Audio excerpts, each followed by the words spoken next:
Guys, bienvenue sur votre chaîne Vérité Cameroun. Mais avant tout, abonne-toi, like et active la cloche de notification pour ne rien rater. Politique camerounais, regarde jusqu'au bout, donne ton avis en commentaire et abonne-toi pour ne rien rater des prochaines analyses politiques. Les élections législatives et municipales approchent, mais un acteur politique majeur est absent. Le FSNC ne participe pas. Choix stratégique pour résister au système ou erreur politique qui risque de coûter cher à l'opposition et aux citoyens. Dans cette vidéo, on décrypte les vraies raisons de cette absence, ses conséquences politiques et surtout ce que cela signifie pour l'avenir de la démocratie. Regarde jusqu'à la fin, donne ton avis en commentaire, partage, abonne-toi si toi aussi tu veux comprendre ce qui se joue vraiment derrière ces élections. Est-ce que le FSNC, là, est en train de nous faire revivre ce que le MRC a fait en 2020 au regard de tout le capital sympathie qui est né de la présidentielle 2018 et, subitement, ce boycott qu'on annonce en 2019 par rapport au double scrutin de 2020. Le FSNC, on va dire, comme le MRC, et toutes les conséquences, on connaît, c'est encore tout frais, là. On sait comment le professeur Maurice Kamto a eu toute la peine du monde, a été investi, il a tout tenté, mais ça n'a pas marché. Le FSNC est sur cette voie-là. Alors, si on se limite à la note que vous lisiez, on comprend qu'en interne, et puis c'est la voie la plus autorisée en matière de communication du parti FSNC. Et donc, si cette voie-là nous dit, tout parti qui ne prendra pas aux prochaines municipales législatives viendrait cautionner la forfaiture et s'en rend complice. Voilà, s'en rend complice. Donc, tout de suite, on comprend qu'en interne, on est décidé à boycotter les prochaines municipales législatives. Voilà, ça, c'est une décision qui arrive pratiquement au lendemain de reportage qui a fait, je pense que j'ai au niveau de Ngaoundéré, oui. Justement, où au niveau de Ngaoundéré, il y a déjà des acteurs importants du parti qui estiment qu'il serait bon qu'ils prennent part aux prochaines municipales et législatives. Et je veux ajouter une chose à Loïs. Dans cet élément, il y a eu plein de transfuges de l'UNDP qui ont rejoint les rangs du FSNC. Exact. De ce côté-là. Voilà. Et donc, ce qui n'est pas anodin, parce qu'en fait, dans leurs convictions, le parti s'est bien comporté pendant la présidentielle. Oui. Être deuxième face à un dinosaure qu'on appelle Paul Biya et qui est là depuis 1982 et qui jusque-là a réussi à s'imposer. Et donc, lorsqu'on a été deuxième, on est quand même assez influent. Là, on se limite essentiellement à ce que la commission en Tangana nous a rendu comme résultat. On va pas aller au-delà. Donc voilà, quand les gens pensent qu'il faut prendre part aux prochaines municipales législatives, c'est parce que il faut éviter la mort programmée du FSNC. Justement, on a connu des difficultés similaires avec le MRC, où on a eu un gros débat tournant autour du mandat impératif. Donc, refuser aujourd'hui de prendre part au municipal, c'est secouer la fondation du FSNC et c'est obscurcir en quelque sorte l'avenir de ce parti-là. Parce que justement, si, alors en 2032, faisons comme si le mandat irait jusqu'à son terme, ce qui est peut-être souhaité de tout le monde.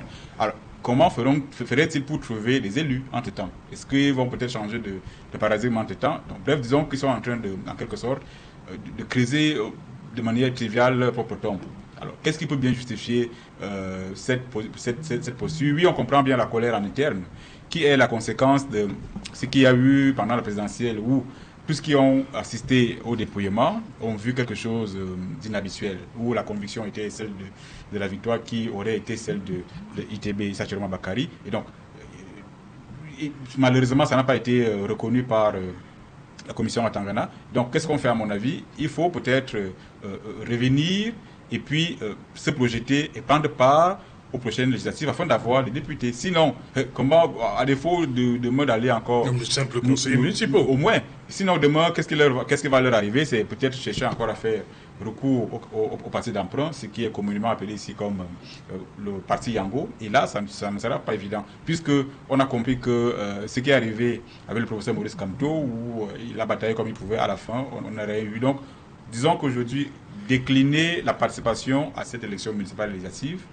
c'est une fois de plus obscurcir l'avenir de ce parti-là sans pour autant tenir compte de ce qui est arrivé à d'autres. Logiquement, des erreurs commises, soit par nous-mêmes, soit par d'autres, devraient logiquement éclairer l'avenir et aider les uns et les autres à se positionner. Mais là, refuser carrément de prendre part, c'est comme si on voudrait donner quitus à la Doxa, qui fait de ITB un envoyé, n'est-ce pas, du parti au pouvoir. Parce que dans une opinion qui n'est pas scientifiquement acceptable, c'est qu'il aurait été mis en mission pour venir un peu brouiller les pistes. Malheureusement, il s'est trouvé qu'il s'est imposé et a voulu, en quelque sorte, arracher le pouvoir. Bon, pour taire ce genre de conception, il faudrait rassurer les uns des autres et prendre part. Encore que, dans l'opinion, le FSNC est un parti qui joue encore quand même d'une bonne notoriété. Donc logiquement, s'ils avaient réussi à avoir des investitures, parce que là c'est également un autre pan de la situation,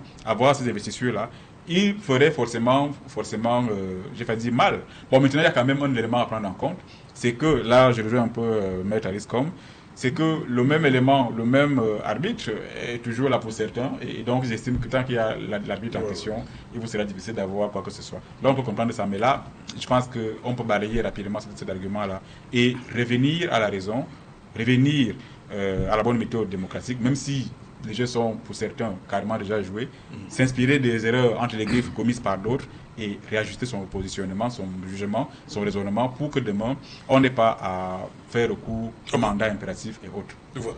On accueille donc Bachirou. Bonsoir, bienvenue. Merci Serge Alain Autou. Merci beaucoup de m'accueillir sur votre plateau très populaire d'ailleurs. Bonsoir à vos millions de téléspectateurs, mais également à mes copanélistes. D'emblée, j'aimerais présenter toutes mes excuses pour ce retard. Je sors du Mungo. C'est le premier jour, hein? Oui. Ma première sur ce plateau. Je sors du Mungo, arrondissement de Loum. Oui. Vous pouvez vous imaginer les embouteillages que j'ai eu à faire face tout au long du trajet. Juste, disons, pour honorer cette invitation en or, j'allais dire, parce que être sur ce plateau, c'est être en communion avec des millions de Camerounais.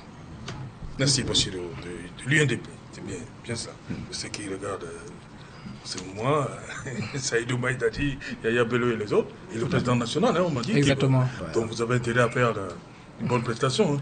Hein. Bachirou. Tout à fait, M. Serge Alain Autou. Okay. Mais beaucoup plus une bonne prestation pour nos millions de populations qui attendent les propositions de notre parti. Justement. Parce qu'en réalité, nous continuons de penser que les élections locales à venir ne sont aucunement une revanche de l'élection présidentielle.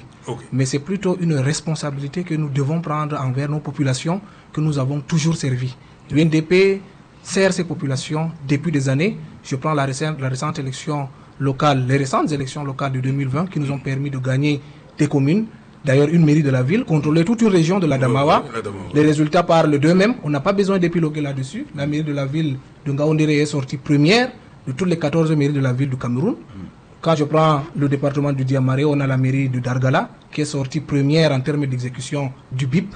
Nous avons des résultats, nous avons des projets, nous avons des hommes valables qui sont capables de porter des projets parce que nous pensons que l'élection présidentielle, c'est un rendez-vous entre un homme et le peuple. Par contre, les élections locales, c'est des rendez-vous circonscrits dans les circonscriptions politiques entre des hommes porteurs des projets et leurs populations respectives. À ne pas confondre. Il ne faudrait pas qu'on pense que parce que l'UNDP a eu 2%, parce que l'UNDP a eu un mauvais résultat, rassurez-vous, ça nous choque. Et nous avons pris des dispositions à l'interne pour faire mieux, pour faire avancer les choses, pour rencontrer le peuple, pour s'expliquer, pour essayer de répartir sur de nouvelles bases, parce que c'est ça l'essence d'un parti politique. Un parti politique est appelé à tomber tout comme un homme, tout comme un projet. Nous considérons cela comme étant une faute. De vos erreurs bien entendu, comme tout parti politique, et c'est la raison pour laquelle nous nous relançons à l'élection locale en disant aux gens, aux Camerounais, stop au querelle, stop au guéguerre.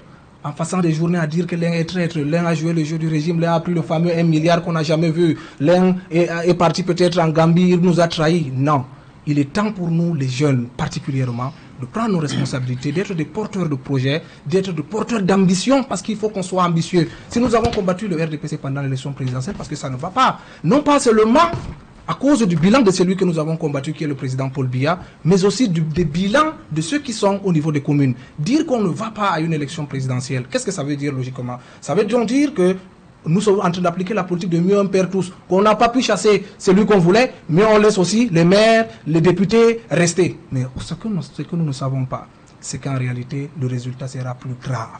Parce que les populations doivent être en contact direct avec le développement local. Nous sommes dans un pays décentralisé, M. Serge Alain Autou. Nous sommes dans un pays décentralisé où le développement quitte de la base.